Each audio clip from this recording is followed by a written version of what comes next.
मुकम्मल लिखी हुई रेसिपी के लिए यूट्यूब की वीडियो के नीचे चेक करें या फिर वीडियो के ऊपर लिंक को चेक करें जो कि आपको सीधे मेरे वेबसाइट cook-with-faiza.net पर ले जाएगा। अस्सलाम वालेकुम जी। आज आप लोग बनाने जा रहे हैं एक बहुत ही मज़ेदार वैरायटी जो कि डोनट्स की है। तो ये जो डोनट है ये हम बना रहे हैं, इसका नाम है बॉस्टन क्रीम डोनट्स। तो इसके लिए जो डोनट्स के लिए आपको चीज़ चाहिए, सबसे पहले आपको चाहिए दूध। ये वार्म दूध आपको चाहिए, ज़्यादा गर्म दूध मत लीजिएगा, उससे होता है कि जो खमीर होता है यानी कि ईस्ट वो ख़राब हो जाती है।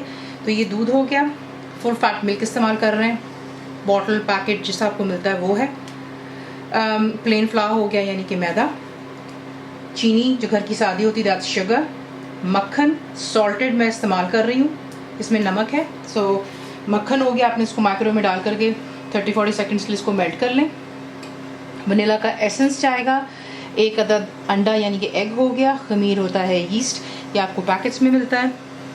क्योंकि ये जो बॉस्टन जो होते हैं कस्टर्ड वाले डोनट्स, इसके अंदर में जो उसका एक कस्टर्ड बनता है तो वो मैं आपको होममेड बनाना सिखाऊंगी। उसके लिए आपको चाहिए दूध, वही जो घर पर आपके पास होता है। तो ये हो गया मिल्क। उसके बाद आपको चाहिए शुगर, सादी घर की चीनी दैट्स शुगर। अंडे जाएंगे, अंडा पूरा नहीं जाएगा, सिर्फ इसकी जो है जर्दी जाएगी, सफ़ेदी का इस्तेमाल नहीं करेंगे। कॉर्नफ्लावर, कॉर्नस्टार्च को आप जो भी बुलाते हैं, बेसिकली ये इस्तेमाल होता है सालन, करी, सूप वगैरह को गाढ़ा करने के लिए। उसके बाद इसमें जाएगा वनीला का एसेंस। इसके ऊपर हमने एक जो है टॉपिंग्स ही बनानी, फ्रॉस्टिंग कह लें, उसके लिए वो चॉकलेट में डिप होती है। तो आपको चाहिए इसके लिए powder sugar, cocoa powder unsweetened इस्तेमाल करेंगे, वनीला का एसेंस जाएगा और थोड़ा सा दूध या क्रीम इस्तेमाल कर लें। वो आप देखेंगे सिर्फ उसको एक कंसिस्टेंसी हमने देनी है कि ज़्यादा ना पतला हो ना गाढ़ा, तो अपने हिसाब से डालना है। ये तमाम चीज़ें हो गई और इसे हम करते हैं फ्राई। तो अब आपको दिखा देते हैं कि आपने इसको बनाना किस तरह। अब आपको चाहिए एक अलहदा से बोल, उसमें आप डालेंगे जो कि आपको मैदा दिखाया था, मैदा चला गया, खमीर दैट्स यीस्ट, शुगर, चीनी चली गई और इन तमाम चीज़ों को अच्छी तरह पहले आप यहाँ पे मिक्स कर लें। अगर आप मक्खन इस्तेमाल करेंगे अनसॉल्टेड यानी कि उसमें नमक नहीं है, तो फिर आप यहाँ पर थोड़ा सा नमक का इस्तेमाल भी करेंगे। तो इसे अच्छी तरह मिक्स कर लेते हैं। आपको नेक्स्ट स्टेप दिखाते हैं। दूध को आपने कर लेना है वार्म इतना होना चाहिए कि जब आप इसके अंदर इस तरीके से फिंगर अपनी रखते हैं, एक उंगली डालेंगे तो वो जलनी नहीं चाहिए, बिल्कुल आपको कोसा कोसा महसूस होना चाहिए। आपको मैंने टिप बता दिया, अगर ज़्यादा गर्म दूध होगा तो उसमें फिर ये होगा कि आपका खमीर राइज नहीं होगा और आपकी चीज़ें ज़ाया होती हैं। इसमें चला गया वनीला का एसेंस, मेल्ट किया हुआ बटर, अच्छी तरह तमाम चीज़ों को इसमें मिक्स करें। अब नेक्स्ट स्टेप कुछ यूँ है कि ये चीज़ अच्छे से मिक्सअप हो गई। बीच में अब आप डालेंगे अंडा।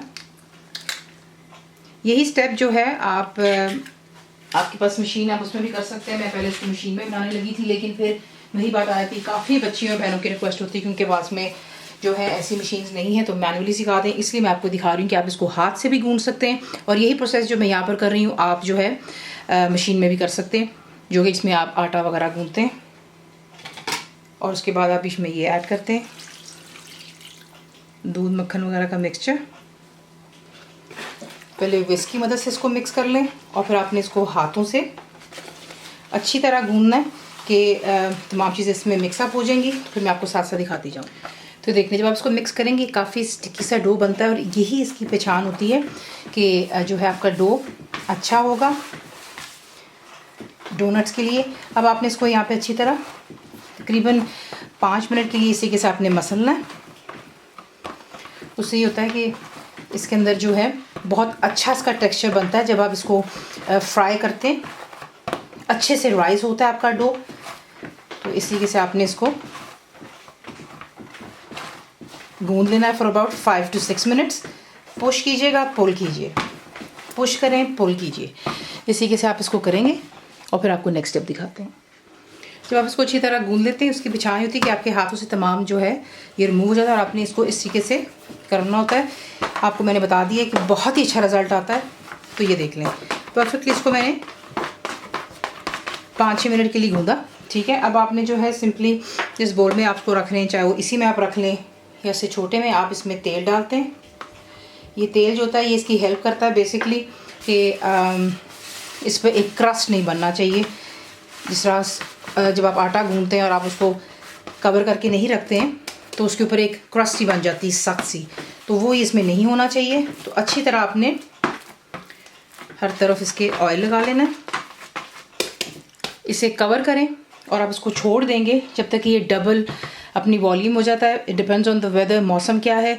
अगर सर्दी है तो आपको पता है फिर ये जो है तकरीबन 2 से ढाई घंटे भी ले सकता है। गर्मियों में ये तकरीबन आधे घंटे 45 मिनट्स में ही हो जाता है। कवर इसको कर लेते हैं। जैसे ही राइस होगा आपको नेक्स्ट स्टेप दिखा। अब हम बनाने लगे हैं इसकी जो फिलिंग है, यानी कि कस्टर्ड जो है, ये आप बना करके रख सकते हैं पहले से ही, तो आपका काम ज़रा थोड़ा सा शॉर्ट हो जाता है।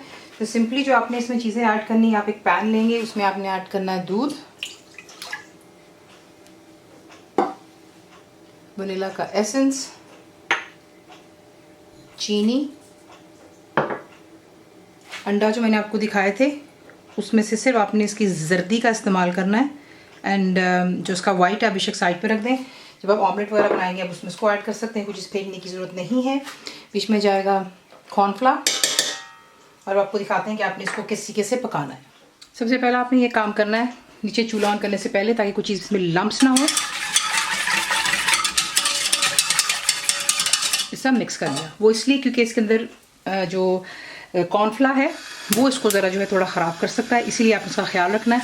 अब इसमें आप इसको चमचा हिलाते चले जाएंगे और मीडियम पर रखकर आपने इसको जो है इतना पकाना है कि ये गाढ़ेपन की तरफ आ जाएगा। अगर आप चाहें तो आप इसमें येलो फूड कलर भी डाल सकते हैं, लेकिन मैं इसको ऐसे ही रख रही हूँ। तो इसे कुक कर लेते हैं और फिर आपको दिखाते हैं। आपने इसमें कॉन्स्टेंटली जो है चमचा जो है स्पैचुला हिलाते रहना है, क्योंकि इसमें आपने अंडा डाला है। अगर आप ये नहीं करेंगे तो आपको पता है कि अंडा बीच में स्क्रैम्बल हो जाएगा और कस्टर्ड की जगह इसका हलवा बन जाएगा। तो इसका आपने ख्याल रखना है, और फ्लेम को प्लीज़ लो के फिर आप रख लें तो वो बेहतर है, क्योंकि मीडियम से शायद आप लोगों से हैंडल ना हो। तो ये कि मैं इसको इतना कुक करूँगी यहाँ पे कि अच्छा गाढ़ेपन की तरफ आ जाएगा, तो फिर मैं आपको तब दिखाती हूँ। लेकिन आपको चमचा जिसमें कॉन्स्टेंटली हिलाते चले जाएं। तो ये देख लें, यहाँ पर आपके सामने इसको मैं हिला रही हूँ और ये गाढ़ेपन की तरफ आ रहा है। इससे मज़ीद और गाढ़ा करेंगे और मैं इसको कॉन्स्टेंटली हिला रही हूँ, वरना इसमें बहुत जल्दी लम्प्स बन जाएंगे। जैसे ये गाढ़ा होगा, अच्छा गाढ़ा, तब आपको दिखाते हैं। तो यहाँ पर इसकी आप कंसिस्टेंसी देख लें कि ये अच्छा गाढ़ा हो गया, ठीक है। तो ये देखें, अब नीचे मैंने चूल्हा कर दिया हुआ कम्प्लीटली बंद, और आपको दिखाते हैं कि अब आपने नेक्स्ट स्टेप क्या करना है। अब ये स्टेप मैं उन बच्चियों और बहनों के लिए दिखा रही हूँ कि जिनसे अगर गलती हो जाती है कि जो आपका कस्टर्ड का मिक्सचर है इसमें कोई लम्प्स रह जाते हैं, तो आप क्या करेंगे, एक साफ बोल ले लें, ऊपर आप रखते हैं छानना, इस पर एक सिव, और इससे कस्टर्ड को आपने देख लें। मेरा तो माशा बिल्कुल स्मूथ है, लेकिन फिर भी आपको दिखा रही हूँ ताकि आप लोगों को कोई कन्फ्यूजन ना रह जाए। तो इस तरीके से आप इसको कस्टर्ड को बीच में से गुजारेंगे, क्योंकि ये गाढ़ा है, ये नीचे ड्रिप तो नहीं होगा, ये देखें, ठीक है। एक स्पैचुला की मदद से आपने इसको अच्छी तरह यूं इसको प्रेस करते जाना है, ताकि अच्छे से छाननी में से जब गुजर जाएगा तो कोई भी लम्प नहीं रहेगा। लेकिन आप देख लें, जो मैंने बनाया था उसमें लम्प नहीं थे, इसलिए कुछ चीज़ें होती हैं इसका आपने बहुत ख्याल रखना होता है जब आप बेकिंग वगैरह कर रहे होते हैं। तो ये देख लें, परफेक्टली आपका होममेड कस्टर्ड यहाँ पर तैयार है। जब आपने ट्राइफल बनानी हो या कोई भी ऐसी चीज़, तो आप इसी तरीके से घर पर भी बना सकते हैं होममेड कस्टर्ड। मैंने आपको पहले भी सिखाया हुआ है इनफैक्ट, लेकिन चलें ये आज थोड़ी सी आप लोगों को दोबारा एक आपको याद दिला दिया। तो ये देख लें, परफेक्टली स्मूथ हमारा मिक्सचर बन गया। इसे यहाँ पे थोड़ा सा ठंडा होने दें, और फिर मैं आपको दिखाती हूँ कि आपने इसको किस तरीके से जो है रखना है फ्रिज में। तो देख लें, कम्प्लीटली ठंडा होने का आपने इंतज़ार नहीं करना प्लीज़। सिर्फ आप उसको जब मिक्स कर रहे होंगे उसी टाइम में ठंडा हो जाता है। वो इसलिए मैंने आपसे कहा है क्योंकि आपने जब इसको फ्रिज में रखना है, यूँ नहीं रखना, क्योंकि आप देखें तो घर पर भी जब सादा कस्टर्ड बनाते हैं, चाहे वो डब्बे का भी क्यों ना हो, उसके ऊपर एक मोटी सी तय बन जाती है, वो अच्छा नहीं लगता।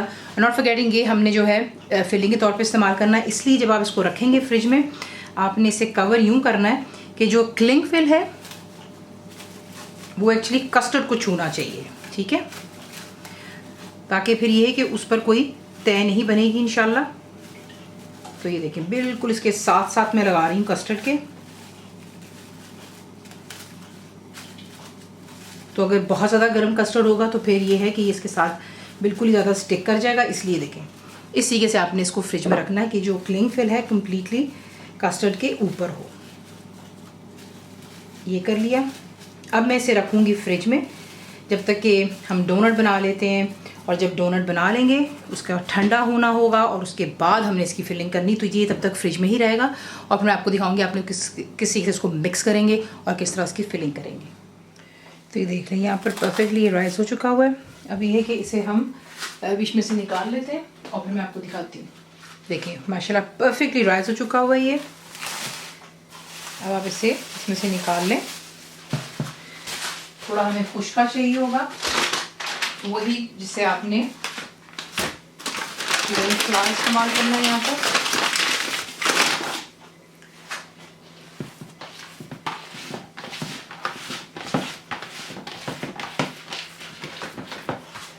खुश्का लेंगे और आप इसे इस तरीके से सरफेस के ऊपर डस्ट कर लें और इसे निकाल करके आपने यहाँ पर रख लिया। सिंपली आपने करना ये है कि हाथों की मदद से आप इसको फ्लैट करेंगे इस तरह, ठीक है। और थोड़ा सा ऊपर डस्ट कर लेते हैं ताकि स्टिक ना हो। और आपको यहाँ पे चाहिए बेलन, उस पर आप खुश्का लगाते हैं और आपने इसको यहाँ पर बेलना है अबाउट ½ इंच, यानी कि आधा इंच आप इसको बेल लेंगे।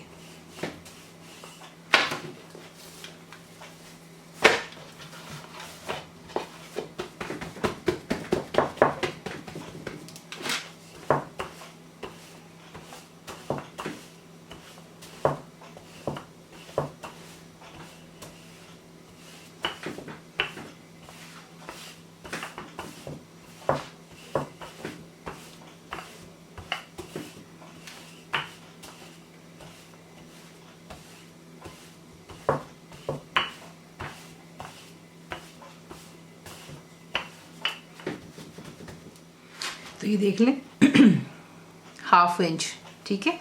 अब आपने जो है सिंपली आपको कटर की ज़रूरत है। अगर आप चाहें तो आप फ्लावर वाली साइड इस्तेमाल कर सकते हैं या फिर प्लेन, आपकी अपनी चॉइस पर है। तो यहाँ पर जो है मैं इसे यहाँ पर काटूंगी और एक ट्रे के ऊपर आप बेकिंग पेपर रख लें। अगर बेकिंग पेपर नहीं है तो फिर जो है आप खुश्का यानी कि मैदा उस पर आपने फैला लेना है, ज़्यादा नहीं, बिल्कुल हल्का सा, ताकि ये इस पर स्टिक ना हो। तो इसी के से इन्हें काट कर उस पर रखते हैं। काट कर आपने जो बाकी का रिमूव कर लेना है और इसे भी फिर हम दोबारा बेल लेंगे।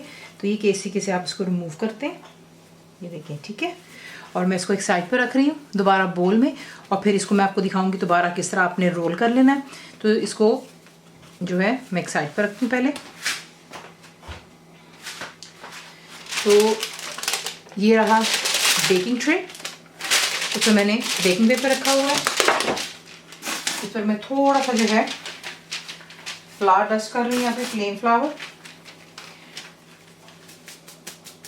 और बहुत ही ध्यान से आपने अब यहाँ से इनको उठाना है, ये देखिए, ठीक है। और मैं इनको इसके ऊपर रख रही हूँ। ये कर लेने के बाद आप इसको दोबारा कवर करेंगे और आपने इसको फिर से छोड़ देना है फॉर अबाउट रफली आधे घंटे के लिए, या फिर 45 मिनट्स कर लें, या फिर उतने टाइम के लिए कि आप देखेंगे कि ये एकदम से जो है डबल द वॉल्यूम में हो जाएंगे। तो इन्हें इस तरीके से आपने ट्रे पर रखकर दोबारा वार्म जगह में रख देना है, कवर कर कर। और फिर मैं आपको नेक्स्ट स्टेप दिखाती हूँ। तो देख लें, आपने इसको दोबारा जो है नीट पेड़े में बना करके खुश्का लगा लेना है। और इसे भी फिर आप इसी तरीके से पहले हाथ से आप इसको फैला लेते हैं और उसके बाद बेलन की मदद से आपने इसको जो है रोल करना है, वही जो मैंने आपसे कहा है कि ½ इंच इतना। तो ये देख लें, इसे मैंने छोड़ दिया था राइस होने के लिए। तो देख लें माशाल्लाह कितना खूबसूरत तरीके से राइस हुआ है। आप बड़े साइज़ के बना सकते हैं, छोटे साइज़ के बना सकते हैं, दरमियाने साइज़ के, दैट्स परफेक्टली फाइन। अब जो है मेन चीज़ हम करने जा रहे हैं वो ये है कि हमने तेल को करना है गर्म, 180 सेंटीग्रेड पर करेंगे। तो मैं आपको दिखाती हूँ कि आपने किस तरीके से गर्म तेल को आप रखेंगे कढ़ाई में गर्म होने के लिए। मैं यहाँ पे इस्तेमाल कर रही हूँ एक कैंडी थर्मोमीटर। उससे ये होता है कि आपको एग्जैक्टली टेम्परेचर का पता चलता है, आप उसको फ्राई कर रहे होते हैं। कुछ चीज़ें होती हैं जो आपको ज़रूर ही लेनी चाहिए, वरना आपकी रेसिपी ख़राब हो जाती है। आगे आपकी अपनी चॉइस पर, अगर आप इसको अंदाजे से बनाना चाहते हैं दैट्स परफेक्टली फ़ाइन। ये मत भूलिएगा कि हमने इसको इन साइड आउट को करना होता है। आगे आप देख लीजिएगा तेल यहाँ पर गर्म हो रहा है, लेकिन इसे जो है मैं कढ़ाई में लगा दूँगी। उससे होगा कि मुझे मालूम होगा कि इसका टेम्परेचर मुझे कितना चाहिए। सो बेसिकली मुझे इसके लिए जो टेम्परेचर चाहिए होगा वो है, जैसा मैंने आपसे यहाँ पे कहा था, 180 सेंटीग्रेड। ठीक है, तो ये जैसे ही गर्म होगा इसमें हम डाल करके फ्राई करेंगे। और साथ ही साथ जो है आपको पास में एक अदद ट्रे रख लें, प्लेट जो भी है, उसमें आपने टिश्यू पेपर लगा कर रखना है कि जैसे जैसे ये फ्राई होंगे आप इन्हें निकाल करके उसमें रखते चले जाएंगे। और ईच को फ्राई होने में लगता है तकरीबन 2 से 3 मिनट लग जाते हैं। और उस 2 से 3 मिनट के दरमियान आप उसको 2 से 3 दफ़ा साइड्स को चेंज भी करते हैं। सिर्फ करना आपने ये है, टेम्परेचर सही होना चाहिए। और उसके साथ साथ जो है अगर आप कैंडी थर्मामीटर इस्तेमाल करेंगे तो मैं आपको यहाँ पे बताना चाहूँगी कि जब देखेंगे कि इसका टेम्परेचर 180 पर आ गया है, तब आपने जो है फ्लेम को एकदम बिल्कुल लो कर देना। उससे ये कि कहीं जल्दी जल्दी ये जल लेना शुरू हो जाए, क्योंकि ऑब्वियसली हम ज़्यादा सारे बना रहे हैं, तो ये कि उसको एक टाइम हो जाता है ऑयल को दोबारा वापस उस टेम्परेचर में आने के लिए। तो आपने बस ये ख्याल रखना है तेल को ऑन ऑफ पे रखें ताकि ज़्यादा गर्म ना हो जाए, वरना अंदर से कच्चे रह जाएंगे। इन्हें फ्राई करते हैं और फिर मैं आपको साथ साथ दिखाती हूँ। 180 सेंटीग्रेड पर जो है टेम्परेचर आ चुका हुआ है। अब आपने एक एक कर इन्हें उठाना है और आपने इन्हें जो है इस गरम तेल में डालते जाना है। ओवर प्लीज़ ज़्यादा इसको मत फिल कीजिएगा, क्योंकि फिर इसको बेकिंग करते वक्त थोड़ा सा प्रॉब्लम होगा। तो ये कि इन्हें बीच में डालते जाएं और आपने जो है इन्हें अच्छी तरह गोल्डन हो जाने तक फ्राई करना है। मैंने आपको बता दिया हुआ कि 2 से 3 मिनट लगते हैं, तो पहले इसको एक साइड को होने दें और फिर इसकी साइड चेंज करते हैं। तो ये देख लें, ये राम राम से यहाँ पर फ्राई हो रहे हैं और हल्के हाथ आपने इन्हें लगाने और 2 से 3 मिनट के लिए समय मैंने आपसे कह दिया हुआ है, आप इसको फ्राई करेंगे और निकाल करके आपने इसको पेपर टॉवल या टिश्यू पे रख देना है, ताकि जो है एक्स्ट्रा ऑयल बीच में से रिमूव हो जाएगा। और फिर हम इसकी फिलिंग करेंगे, इसकी टॉपिंग बनाएंगे। तो तमाम जो डोनट्स हैं उन्हें आपने इसी के से फ्राई कर लेना है और फिर आपको नेक्स्ट स्टेप दिखाते हैं। तो ये देख लें परफेक्टली ये फ्राई हो गए। अब आप इन्हें निकाल करके मैंने एक ट्रे पर डाला हुआ है पेपर टॉवल यानी कि टिश्यू, और इन्हें रिमूव कर लेते हैं। और इस तरह आप तमाम को पहले फ्राई कर लेंगे। टेम्परेचर मैंने आपको बता दिया है और फिर आपको दिखाते हैं कि आपने इसको नेक्स्ट क्या करना है। तो ये परफेक्टली यहाँ पर बेक हो चुके हैं। आपने इनको यहाँ पे बिल्कुल ठंडा होने देना है। ये ठंडे हो चुके हैं। अब मैं आपको दिखाना ये चाहूँगी कि आपने सिंपली जो है इसी के से एक लेना है और कोई भी नाइफ़ की मदद से आपने इसके अंदर जो है यूँ होल बनानी है, यूँ, ठीक है, यूँ इसी के से तमाम के अंदर होल्स बना लेते हैं और फिर मैं आपको नेक्स्ट स्टेप दिखाती हूँ। होल्स बनाने के बाद जो कस्टर्ड हमने बनाया था उससे आपने जो है सिंपली एक विस्क की मदद से थोड़ा सा मिक्स कर लेना, ताकि थोड़ा सा आपके लिए आसान हो जाएगा इसको पाइप करना। और पाइपिंग बैग आपको चाहिए, एक अदद नोज़ल ले लें। नोज़ल की आपको ज़रूरत पड़नी ही है, वो इसलिए क्योंकि इसके अंदर तक जो है फिलिंग जाएगी वो नोज़ल की मदद से ही जाती है। तो ये किसको अच्छे से पहले यहाँ पर मिक्स कर लें, फिर मैं इसको डालूँगी पाइपिंग बैग में और आपको नेक्स्ट स्टेप दिखाती हूँ। जिप लॉक बैग ले लें या पाइपिंग बैग ले लें और इसी के से आपने इसके अंदर जो है कस्टर्ड को फिल करना है।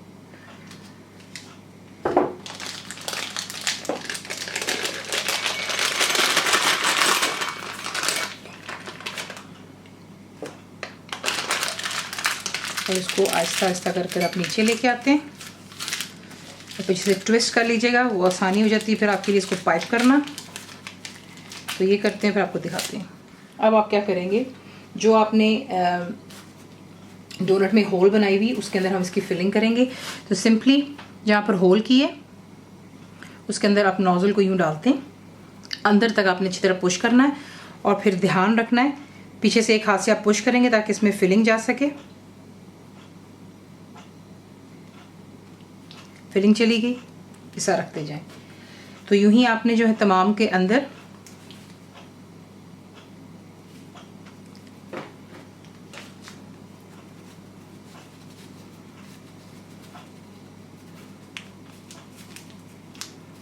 तरीके से आपने डालना है। That's it. इसी तरीके से इनको फिल कर लेते हैं।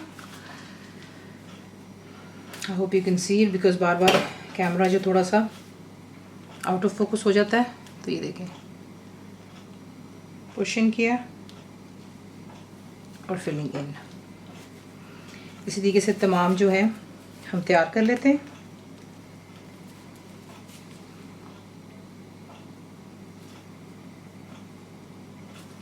और फिर आपको नेक्स्ट दिखाते हैं। उन्हें तमाम को फिल कर लेने के बाद आपने क्या करना है, एक अलहदा बोल लेंगे, उसमें आप डालेंगे पाउडर शुगर।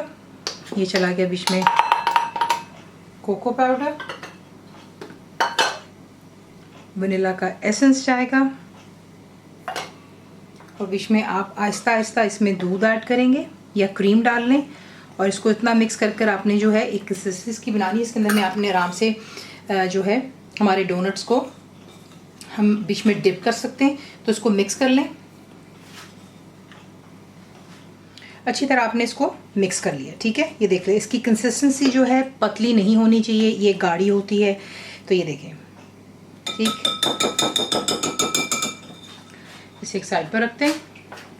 अब आपने सिंपली जो है डोनट जो है क्रीम के साथ स्टफ्ड है, आप इसके अंदर ये डिप करते हो और इस तरीके से आपने जो एक्स्ट्रा स्विल करके रिमूव कर देना है और आप इन्हें रखते जाते हैं यहाँ पे इस तरीके से, ताकि जो है इसकी जो फ्रॉस्टिंग अच्छे से इसके ऊपर जम जाए। तो इस तरीके से ये देख लें, ठीक है। यूं कर लेते हैं, तमाम को तैयार करते हैं और फिर उसके बाद इसे करते हैं डिश आउट। इसी के से आपने जो है चॉकलेट में डिप करने के बाद सॉस में जो है आप इसे वायर रैक पे रखते हैं, नीचे कोई ट्रे रख लें ताकि जो एक्स्ट्रा चॉकलेट ड्रिप हो रही वो नीचे चली जाती है, वरना ये फिर काफ़ी आपका जो है टेबल पे गंद पड़ जाता है। तो ये कि इसको थोड़ा सा चॉकलेट को सेट होने दें और फिर इसे डिश आउट करते हैं। आपको काट कर भी दिखाते हैं, देख लें इसी के साथ इसे बनाते हैं और आपको एक काट कर भी दिखा देते हैं ताकि आपको पता हो कि अंदर इसकी फिलिंग किस तरह दिखती है। सिंपली एक नाइफ लेते हैं और ये देख लें कितना सॉफ्ट और मॉइस्ट बनता है ये।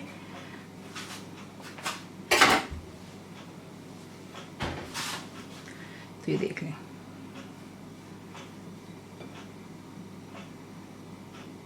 ये बीच में कस्टर्ड